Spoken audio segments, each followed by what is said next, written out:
En mathématiques, la théorie des ensembles de Zermelo-Frenkel, abrégée en ZF, est une axiomatisation en logique du premier ordre de la théorie des ensembles telle qu'elle avait été développée dans le dernier quart du XIXe siècle par Georg Cantor.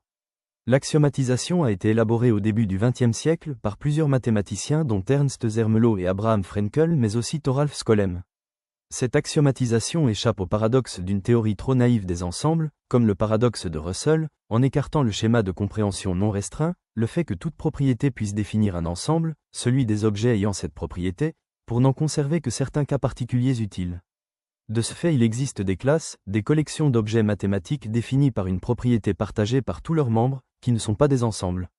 Dans la théorie ZF et ses extensions, ces classes dites classes propres ne correspondent pas à des objets de la théorie et ne peuvent être traitées qu'indirectement, à la différence de la très voisine théorie des classes de von Neumann-Bernays-Gödel, NBG.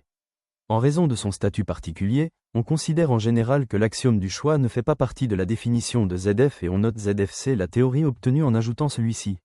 Les mathématiques usuelles peuvent être théoriquement développées entièrement dans le cadre de la théorie ZFC, éventuellement en ajoutant des axiomes, comme les axiomes de grands cardinaux, pour certains développements, ceux de la théorie des catégories par exemple.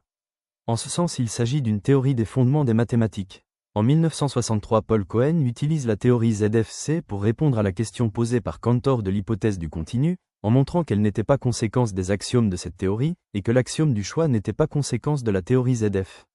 La méthode qu'il développe, le forcing, est à l'origine de nombreux développements de la théorie des ensembles.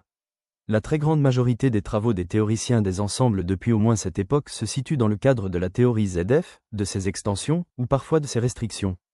La constructibilité, une méthode développée par Kurt Gödel en 1936 dans le cadre de la théorie NBG pour montrer que l'hypothèse du continu et l'axiome du choix n'étaient pas en contradiction avec les autres axiomes de la théorie des ensembles, s'adapte immédiatement à la théorie ZF.